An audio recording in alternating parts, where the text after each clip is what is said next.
A powerful speech is gaining attention after strong comments about faith, war, and global conflicts.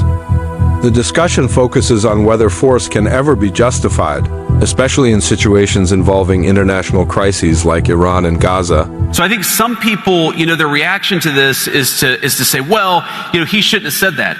And look, there are certainly things that the Pope has said in the last few months that I disagree with. Let me just take one very concrete example related to this conflict in Iran.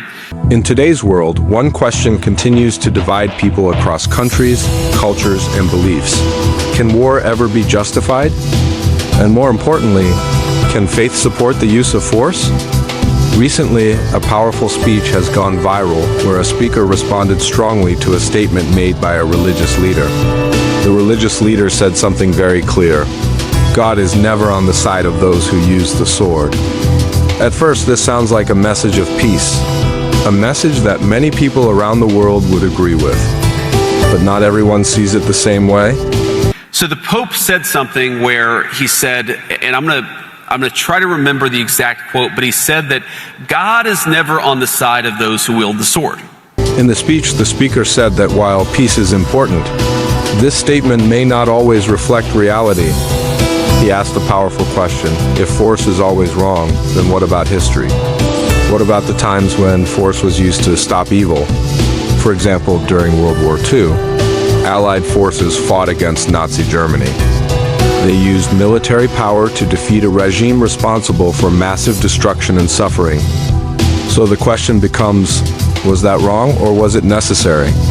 The speaker argues that sometimes force is not about aggression. Sometimes it is about protection. Protection of innocent people. Protection of freedom. Protection of life itself.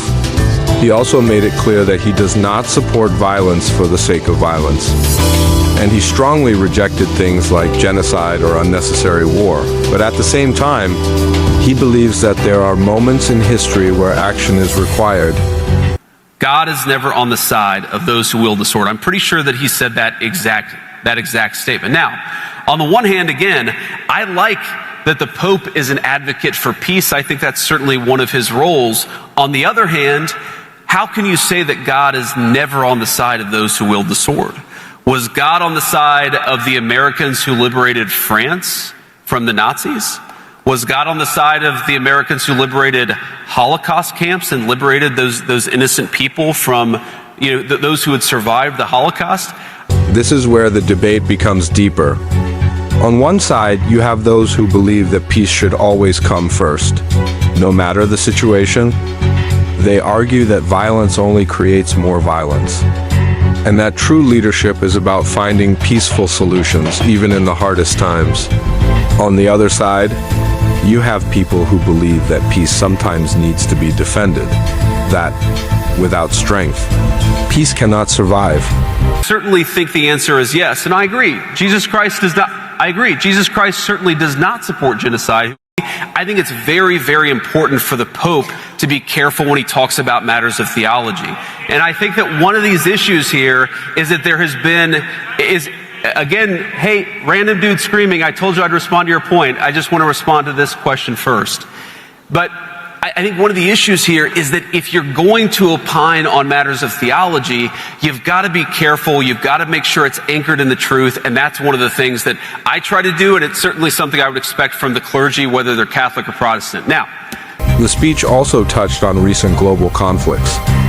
The speaker mentioned ongoing tensions in places like Iran and Gaza. He claimed that his administration has worked to improve humanitarian conditions. According to him, more aid is now reaching people in need. He also said that solving problems is better than just talking about them. This part of the speech received mixed reactions. Some people agreed with him. They said strong leadership is necessary in today's world. They believe that without action, situations can become worse. Others strongly disagreed. They argued that military involvement often creates more problems instead of solving them. They believe diplomacy and dialogue should always come first. To respond to this guy here, he said, I believe he said the administration supports a genocide in Gaza. And here's my response to that. When we came in, the humanitarian situation in Gaza was an absolute catastrophe. You know who's the person who got a peace agreement in Gaza? Donald J. Trump. So if you want to complain about what happened in Gaza... Some people agreed with him. They said strong leadership is necessary in today's world. They believe that without action, situations can become worse. Others strongly disagreed. They argued that military involvement often creates more problems instead of solving them. They believe diplomacy and dialogue should always come first. Let's think about it in a simple way. Imagine a situation where innocent people are in danger. If someone steps in to protect them, even using force, is that wrong? Or is that an act of justice? This is the kind of question that people are now asking after watching this speech. Another important point raised in the speech was about responsibility. The speaker said that leaders must be careful when they talk about serious issues like religion and war, because their words can influence millions of people. He believes that statements should be balanced and grounded in reality, especially when they involve global conflicts.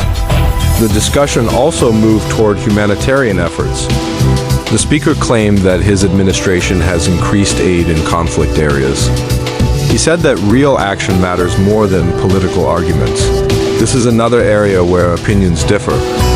Some people believe these efforts are genuine. Others question the effectiveness and impact. What makes this topic so powerful is that it connects two very emotional ideas, faith and war. Faith is about peace, love, and hope. War is about conflict, danger, and survival. When these two ideas come together, the conversation becomes very intense.